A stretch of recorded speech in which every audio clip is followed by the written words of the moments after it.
ഞാനുണ്ടല്ലോ ഇന്ന് പതിവില്ലാതെ എഴുന്നേറ്റപ്പോഴേ ഒന്ന് വെയിറ്റ് ചെക്ക് ചെയ്ത് നോക്കാമെന്ന് വെച്ചിട്ടോ. അങ്ങനെ നോക്കിയപ്പോഴാണേ ഒരു 4 കിലോ വെയിറ്റ് കൂടിയേ. അപ്പോൾ മുമ്പൊക്കെ ചെറുതായിട്ട് ഡയറ്റൊക്കെ നോക്കുന്നുണ്ടായിരുന്നേ. അപ്പം 3-4 മാസമായിട്ട് ഒന്നും ചെയ്യുന്നുണ്ടായിരുന്നില്ല.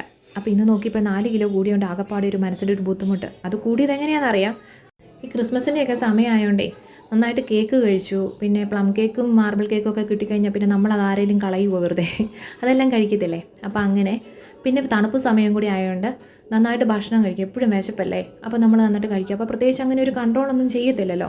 അങ്ങനെയാണേ. അപ്പോൾ അങ്ങനെ പറ്റിയൊരു അബദ്ധമാണ്. അപ്പോൾ എന്തായാലും ക്രിസ്മസ് കഴിഞ്ഞിട്ടാട്ടെ ഒന്ന് നോക്കാമെന്ന് വിചാരിച്ചുകൊണ്ടിരുന്നപ്പോൾ എന്തോ ഒരു സംശയം തോന്നി നോക്കിയതാട്ടോ. അങ്ങനെയാണ് മനസ്സിലായതേ. അപ്പോൾ ഇന്ന് തൊട്ട് ചെറുതായിട്ടൊന്ന് ഡയറ്റ് നോക്കാമെന്ന് വെച്ചു. അപ്പോൾ രാവിലെ ആയിട്ട് ചെറുതായിട്ട് വർക്കൗട്ടൊക്കെ ചെയ്തേ. അരമണിക്കൂർ ചെയ്തിട്ടുള്ളൂ കേട്ടോ. കാർഡിയക് വർക്കൗട്ടാണേ. മുമ്പും ചെയ്തുകൊണ്ടിരുന്നതാണേ. അതുകൊണ്ട് തന്നെ കുറയ്ക്കാൻ പറ്റുന്നൊരു ധൈര്യമുണ്ടേ.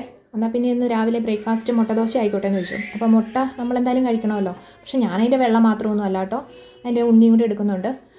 മഞ്ഞക്കുരു, ഉണ്ണി എന്ന് പറഞ്ഞാൽ എങ്ങനെയാണെന്ന് അറിയത്തില്ല, മഞ്ഞക്കുരു കൂടി എടുക്കുന്നുണ്ട് കേട്ടോ. ഞാൻ മുമ്പ് അങ്ങനെ കഴിച്ചുകൊണ്ടിരുന്ന. അപ്പോൾ എനിക്കത് വെയിറ്റ് കൂടും അങ്ങനെയൊന്നുമില്ല. നമ്മൾ കഴിക്കുന്ന ഫുഡ് എന്താണെങ്കിലും അതിൻ്റെ അളവനുസരിച്ച് കഴിച്ചാൽ ഒരു കുഴപ്പമില്ല. കുറച്ച് സ്വീറ്റ്സ് കഴിച്ചെന്ന് ഓർത്തുകൊണ്ടൊന്നും ഒരു പ്രശ്നം വരുന്നില്ല.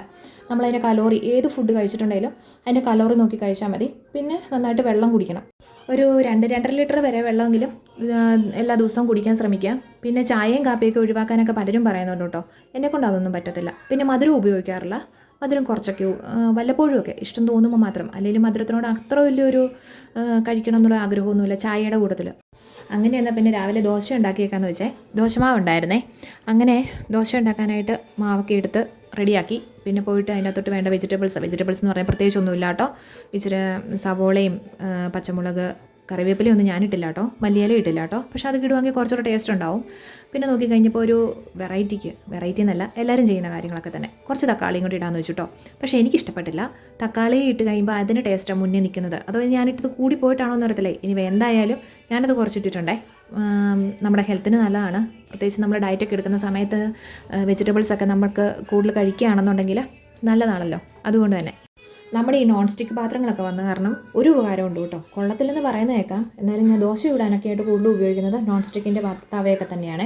അപ്പോൾ അതിനകത്ത് നമ്മൾ എണ്ണ ഉപയോഗിക്കണ്ടല്ലോ, അതിന് വലിയൊരു ഗുണമല്ലേ. അങ്ങനെ അപ്പം എണ്ണയൊന്നും ഞാൻ ഒഴിച്ചിട്ടൊന്നുമില്ല കേട്ടോ. അതിൻ്റെ തൊട്ട് ആ മുട്ടയൊക്കെ ഒഴിച്ച് അപ്പോൾ അതൊക്കെ ആയി. പിന്നെ ബാക്കി നമ്മൾ എല്ലാ സാധനങ്ങളും ഇട്ട് കൊടുത്ത് പിന്നെ അതിനകത്ത് ചില്ലി ഫ്ലേക്സ് കുറച്ചിട്ട് കൊടുക്കുന്നത് നല്ലതാണ്. പിന്നെ ചട്നിയൊക്കെ ഉണ്ടെങ്കിൽ ഈ ചട്നിയുടെ പൗഡർ ഉണ്ടല്ലോ, ഇഡ്ഡലിക്കും നമ്മൾ ഉപയോഗിക്കുന്നത്, അതൊക്കെ ഇട്ട് കൊടുക്കുകയാണെങ്കിൽ നല്ലതാണേ. പക്ഷേ അതൊന്നും ഇപ്പം എൻ്റെ ഇല്ല കേട്ടോ. ഈ ചില്ലി ഫ്ലേക്സിൻ്റെ കാര്യം പറഞ്ഞപ്പോഴാണ് ഓർത്തെ കേട്ടോ. ഞാൻ മുളക് പൊടിക്കാൻ വേണ്ടിയിട്ട് സാധാരണ പൊടിച്ചെടുക്കാറാണ് പതിവ്. മല്ലി ആയിക്കോട്ടെ, മുളകായിക്കോട്ടെ, മഞ്ഞളായിക്കോട്ടെ എല്ലാം പൊടിച്ചെടുക്കാറാണ് പതിവ് വീട്ടിൽ തന്നെ. അപ്പോൾ അങ്ങനെ മുളക് പൊടിക്കാൻ വേണ്ടിയിട്ടെല്ലാം എടുത്തതാണേ. അങ്ങനെ വന്നപ്പോൾ മിക്സി ഒന്ന് ചെറുതായിട്ട് പണി പറ്റിച്ചു. അതുകൊണ്ട് പകുതി പൊടിച്ചു, പകുതി പൊടിച്ചില്ല. അപ്പോൾ ആ പൊടിക്കാതെ ബാക്കി വന്ന മുളകിനെ നോക്കിക്കഴിഞ്ഞപ്പം ചില്ലി ഫ്ലേക്സ് എന്ന് പറയുന്ന ആ ഒരു ഘട്ടം കഴിഞ്ഞിട്ട് എന്നാൽ പൊടിയായോ അതുമില്ല, ആ ഒരു ഘട്ടത്തിലേക്ക് എത്തി. അപ്പോൾ ഞാൻ നോക്കിയപ്പോൾ ഇങ്ങനെ തോരനും മെഴുക്കോട്ടിയൊക്കെ വെക്കുമ്പോൾ നമുക്ക് കുറച്ച് ചേർക്കാനൊക്കെ ആയിട്ട് പറ്റുമല്ലോ. അങ്ങനെ അപ്പോൾ ഈ ചില്ലി ഫ്ലേക്സിന് പകരം എന്താ ഉപയോഗിച്ചത്, ചില്ലി ഫ്ലേക്സ് എന്ന് വേണമെങ്കിൽ പറയാം കേട്ടോ. ഞാൻ അതിനെ ചില്ലി ഫ്ലേക്സ് എന്ന് വിളിക്കത്തുള്ളേ. അപ്പോൾ ആ ചില്ലി ഫ്ലേക്സിനെ എന്നാ ചെയ്യണം, അതും കൂടെ അങ്ങ് ഇട്ട് കൊടുത്തു കേട്ടോ. അപ്പോൾ ചെറിയ എരിവൊക്കെ ഉണ്ടെങ്കിൽ നല്ല ടേസ്റ്റ് അല്ലേ. എരിവ് ഇഷ്ടമുള്ളവർക്ക്, അല്ലാത്തവർക്കാണെങ്കിൽ വേണ്ട കേട്ടോ.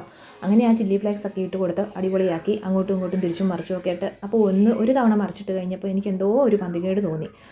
വെന്തില്ലയോ എന്നൊരു സംശയം തോന്നി. എന്തോ ആലോചിച്ച് നിന്ന് അങ്ങോട്ട് ചെയ്തു പോയതാട്ടോ. അങ്ങനെ രണ്ടാമത് ഒന്നുകൂടെ അതിനെ എടുത്ത് മറിച്ചിട്ടു കേട്ടോ. കുറച്ച് തീയെ ഉപയോഗിക്കാവുള്ളൂ കേട്ടോ. എന്നാന്ന് വെച്ചാൽ പെട്ടെന്ന് കരിഞ്ഞു പിടിക്കും. ഈ തക്കാളിയും സവോള എല്ലാം കൂടെ കൂടിയാകുമ്പോഴത്തേക്കും ഉണ്ടല്ലോ എല്ലാവരും കൂടെ അങ്ങോട്ട് കരിയാൻ തുടങ്ങും. അപ്പോൾ അതിലും ഭേദം കുറച്ച് തീയിലിട്ട് വേവിക്കുകയാണെന്നുണ്ടെങ്കിൽ കുഴപ്പമില്ല, പെട്ടെന്ന് തന്നെ ആവുകയും ചെയ്യും.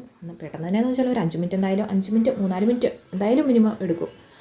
അപ്പോൾ എന്തായാലും ഇന്ന് രാവിലത്തെ ഭക്ഷണം ഏതായാലും ദോശയിലായല്ലോ തുടക്കം. ഇനിയിപ്പം ഭയങ്കര ഒരു മനസ്സിനൊരു വിഷമമാണേ. എത്രയും ദിവസം എല്ലാ ഭക്ഷണങ്ങളും കഴിച്ചുകൊണ്ടിരുന്നിട്ടുണ്ടല്ലോ, പെട്ടെന്നൊരു സുപ്രഭാതത്തിൽ ചെയ്തുകൊണ്ടിരുന്നതാണെങ്കിലും നമ്മൾ പെട്ടെന്നൊരു നേരത്തെ നമ്മളത് നിർത്തി കഴിയുമ്പോൾ മനസ്സിനൊരു വല്ലാത്ത വിഷമമല്ലേ. പ്രത്യേകിച്ചും കൂടെ ഉള്ളവരിരുന്ന് കഴിക്കുന്നത് കാണുമ്പോൾ നമുക്ക് ഭയങ്കര ഒരു ബുദ്ധിമുട്ടല്ലേ. ചിലപ്പോഴൊക്കെ ഉള്ളൂ കേട്ടോ, ചിലപ്പോൾ ഇല്ല. ആവശ്യം നമ്മുടേതായതുകൊണ്ടാണ്. എന്തായാലും ഉണ്ടല്ലോ ഇന്ന് തൊട്ട് ഇങ്ങനെ അങ്ങ് പോട്ടേന്ന് വെച്ചു. പക്ഷേ ഒരു കാര്യം കേട്ടോ, ക്രിസ്മസിൻ്റെ അന്നൊന്നും എന്നെക്കൊണ്ട് പറ്റില്ല ഡയറ്റ് എടുക്കാൻ. ഞാൻ അന്ന് എടുക്കുകയില്ല. വേണമെങ്കിൽ ഒരു നേരം ഒന്ന് കുറയ്ക്കാം, പക്ഷേ ഉച്ചയ്ക്കൊക്കെ അടിപൊളിയായിട്ട് കഴിക്കണ്ടേ, ശരിയല്ലേ. എന്തായാലും ക്രിസ്മസിൻ്റെയൊക്കെ എന്തായാലും ചെറിയ ആഘോഷങ്ങളൊക്കെ ഉണ്ടാവില്ലേ, എല്ലായിടത്തും അങ്ങനെയൊക്കെ തന്നെയല്ലേ. അപ്പോൾ അതങ്ങനെ പോട്ടെ. പിന്നെ ഉണ്ടല്ലോ ഞാൻ ഈ എനിക്കങ്ങനെ വീഡിയോ എടുത്ത് അങ്ങനെ വലിയ പരിചയമൊന്നുമില്ല. ചുമ്മാ ഒരു ഇഷ്ടം തോന്നി, ഇങ്ങനെ വീഡിയോ എടുക്കണം, പോസ്റ്റ് ചെയ്യണം വെറുതെ. അപ്പോൾ ആരൊക്കെ എന്തൊക്കെ പറയുമെന്നൊന്നും എനിക്കറിയത്തില്ല. എന്തായാലും ഞാനിത് പോസ്റ്റ് ചെയ്യുകയാണ്. ഇഷ്ടമായെങ്കിൽ സപ്പോർട്ട് ചെയ്യണം കേട്ടോ. ഇഷ്ടമായില്ലെങ്കിൽ അത് തുറന്ന് പറയണം കേട്ടോ. എൻ്റെ സംസാരത്തിലോ എന്തെങ്കിലും ഒരു ഇഷ്ടക്കേട് തോന്നിയാൽ പറയുക. അപ്പോൾ എന്നെപ്പോലെ ആരെങ്കിലുമൊക്കെ ഡയറ്റ് എടുക്കുന്നവരാണെങ്കിൽ ഒന്ന് പറയണേ. പിന്നെ നിങ്ങളൊക്കെ എന്താണ് ഫോളോ ചെയ്യുന്നതെന്നും ഒന്ന് പറയണം കേട്ടോ. ചുമ്മാ ചോദിച്ചെന്നേ ഉള്ളേ. അപ്പോൾ ശരി, സബ്സ്ക്രൈബ് ചെയ്യാൻ ശ്രമിക്കണേ. താങ്ക്